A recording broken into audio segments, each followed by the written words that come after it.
Bueno, estamos con un amigo de este programa, el doctor Leonardo Caruana, y bueno, vamos a continuar hablando un poquito primero, porque justamente en el entretiempo nos dijeron, bueno, pregúntenle a Caruana acerca del neumococo. Y entonces viene bien, Leonardo, que podamos continuar. Estamos admirando un poco todo este camino que la ciencia está abriendo en materia de vacunación.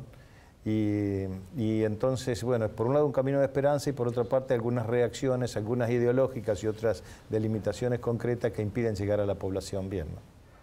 Sí, bueno, la verdad que primero siempre es importante el avance de la ciencia y se ha demostrado que cada vez que se han incorporado vacunas al calendario y a una forma de difusión masiva y utilización masiva se han erradicado y se han controlado enfermedades. Por eso nosotros apoyamos el proceso de incorporación de vacunas. Sí es cierto que muchas veces dificultades en el acceso hacen que, bueno, que tengamos justamente y lamentablemente oportunidades que se pierden cuando esa vacuna no está disponible. Y por otro lado, los nuevos brotes de enfermedades como el sarampión que se han dado en Europa tienen que ver con esto que la vacuna genera, que es cuando nosotros tenemos el máximo de cobertura, el riesgo de un brote siempre es menor. Cuando empieza a haber un porcentaje mayor de personas que no están protegidas, empieza a haber posibilidades de aparición de enfermedades que no estaban, y de hecho la situación del sarampión fue relacionada con esto. Por eso siempre decimos que la vacunación no es solo una protección individual, sino que es un fenómeno colectivo. Cuanto más nos vacunamos, más nos protegemos.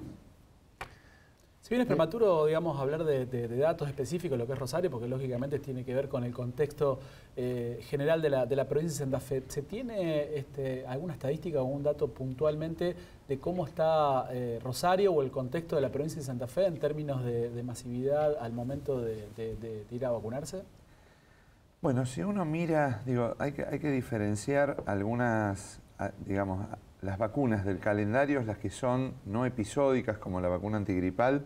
Nosotros venimos teniendo, inclusive la última campaña que se hizo el año pasado, una cobertura importante. Hemos llegado en general al 85, al 90, al 95% de cobertura en muchas de las vacunas. Hemos tenido dificultades cuando el insumo no está, porque cuando en estas faltas esporádicas que se dieron de los programas nacionales, bueno, uno hace que personas en situaciones de riesgo, es decir, la persona que no tiene planificado su vida porque no tiene trabajo estable, si va al centro de salud por alguna cuestión, es importante hacer todo ese día, no programar durante varias veces la posibilidad de vacunar. Si uno no tiene la vacuna, pierde una oportunidad. Y en eso hemos visto algunos porcentajes más bajos. Y con la antigripal, que es una vacuna que estamos colocando en este momento, todavía tenemos, por ejemplo, mayores de 65 años o trabajadores de la salud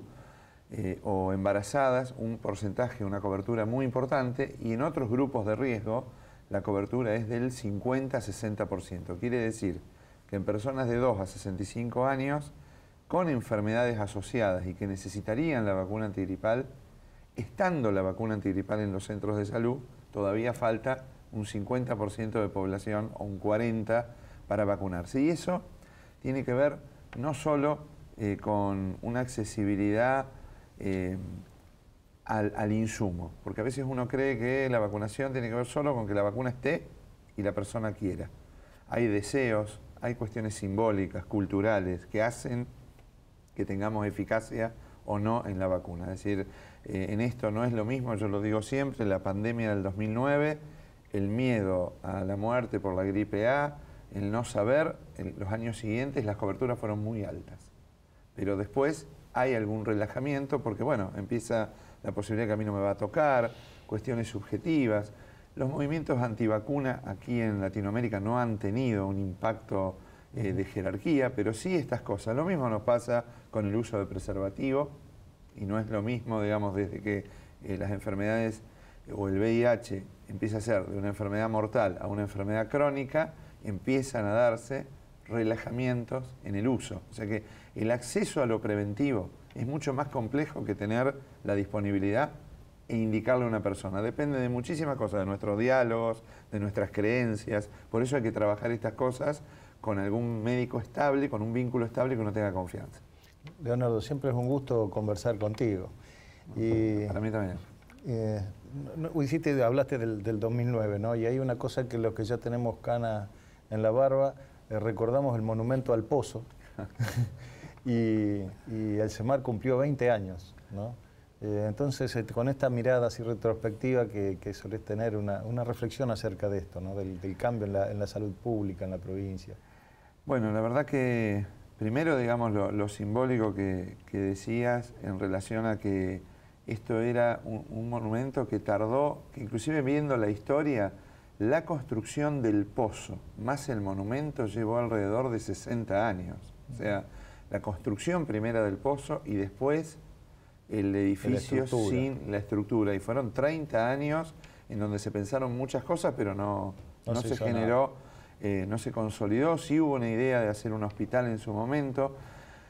Bueno, el CEMAR fue una bisagra y un hito en la salud en el país. Hoy es un lugar, inclusive durante estos 20 años se exportó la idea del CEMAR al resto de la Argentina porque fue no un hospital más, fue pensado en relación a un modelo de atención que tiene de referencia los centros de salud del barrio, porque es el primer edificio de alta complejidad donde no hay colas, porque la gente, no hay posibilidad de demanda espontánea, nadie va al CEMAR a pedir un turno para determinada cuestión, porque lo que se agenda es el turno programado desde cada uno de los 50 centros de salud de la ciudad.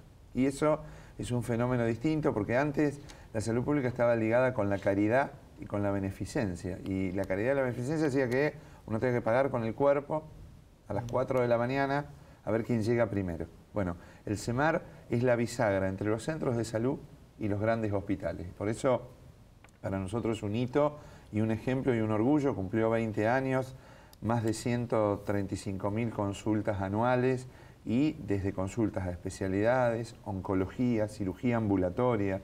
Es decir, está equipado con la tecnología para resolver gran parte de los problemas más complejos, lo que no puede resolver el médico general en el barrio, y por otro lado con una conexión online donde el laboratorio que cada uno de los ciudadanos se hace en cada uno de los centros de salud llega al CEMAR y vuelve informatizado al médico a las 48 horas, y eso pasa en los 100 centros de salud de la ciudad y del nodo, ¿no?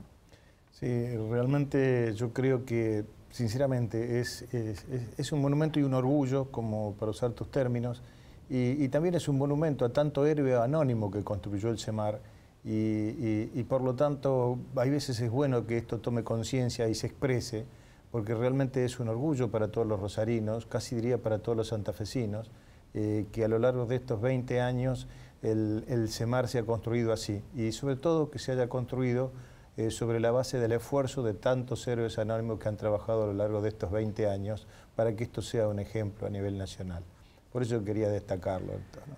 Sí, y tiene que ver con eso. La verdad que aquí no se trata solo de, digamos, si bien es necesaria la decisión política y la mirada estratégica a largo plazo, porque hace 20 años era difícil pensar una institución de hoy, digamos, lo pensó Buenos Aires, Mar del Plata, pero hace 20 años no era habitual que se pensaran estas cosas. También se necesita, para defender una institución que tenga como base el territorio, que haya equipos de trabajo comprometidos con esa tarea.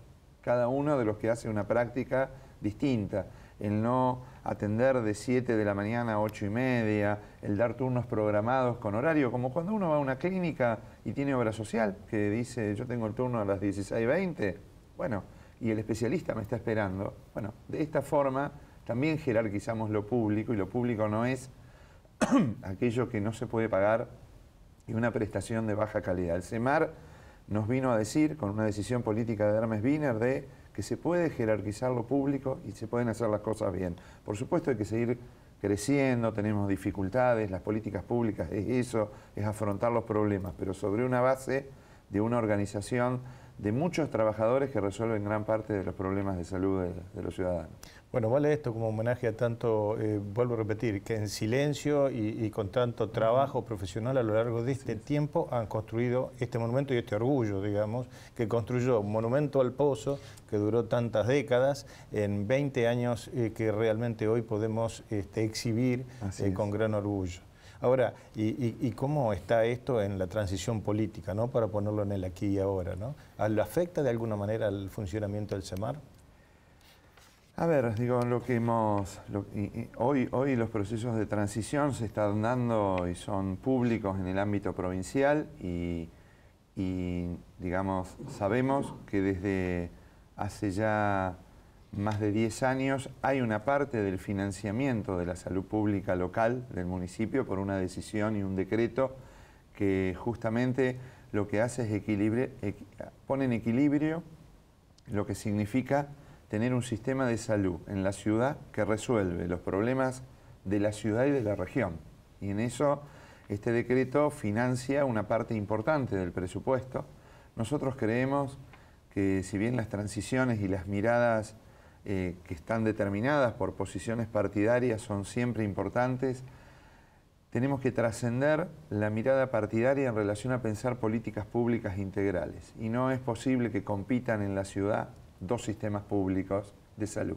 No es bueno para la gente, no es bueno para un vecino que compitamos entre hospitales de distinta jurisdicción. Por eso lo que tenemos que seguir discutiendo es el financiamiento e integrar. Saber que la ciudad tiene un Vilela para todos, un ECA para todos.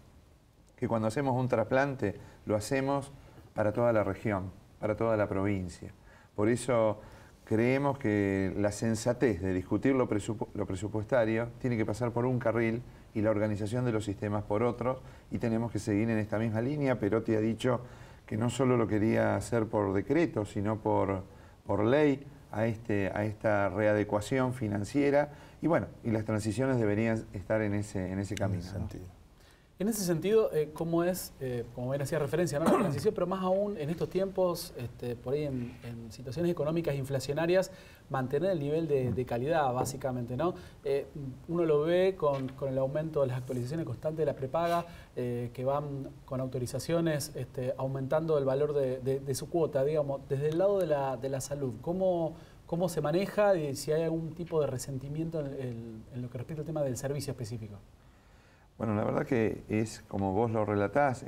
Primero que estamos muy preocupados, lo hemos manifestado, el impacto a nosotros en el funcionamiento, digamos, ha sido por la combinación del alto costo, la inflación, los insumos relacionados con la producción nacional, pero también los insumos importados, donde el dólar tiene un factor determinante, y por otro lado, la incorporación de población al sistema. Todo esto se ha dado también en un desdibujamiento de las políticas nacionales en relación a salud. Y esta combinación ha puesto, bueno, en mucha tensión el funcionamiento de la salud local, porque no hay posibilidad de tener sistemas de salud pública sustentables sin claras políticas nacionales de financiamiento. Porque una licitación internacional baja los costos, porque un Estado nacional puede regular los medicamentos de alto costo, no lo puede regular si un municipio decide comprar un tratamiento de un medicamento. Cuando lo decide Nación, esto se equilibra porque se bajan los valores. Bueno, todo esto hace que nosotros hayamos tenido que inclusive enlentecer obras, diferir algunas cosas, para no dejar de atender aquello que no se puede dejar de atender.